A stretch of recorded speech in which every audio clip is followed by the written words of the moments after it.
The rock under your feet right now might once have been a mountain or even lava. Welcome to the rock cycle, nature's slow-motion recycling system. There are three main types of rock: igneous, sedimentary, and metamorphic. Let's start with igneous rock, which forms from melted rock called magma. When magma cools and hardens either underground or after erupting as lava, it forms igneous rock. Granite and basalt are two common examples of igneous rock.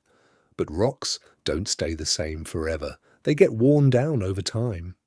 This wearing down is called weathering, caused by wind, rain, ice, and even plant roots.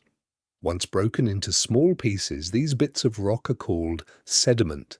Erosion then carries this sediment away, often by rivers, wind, or glaciers.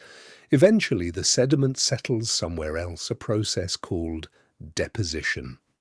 Layers of sediment pile up on top of each other over thousands of years. The weight of the layers above squeezes the ones below. This is called compaction.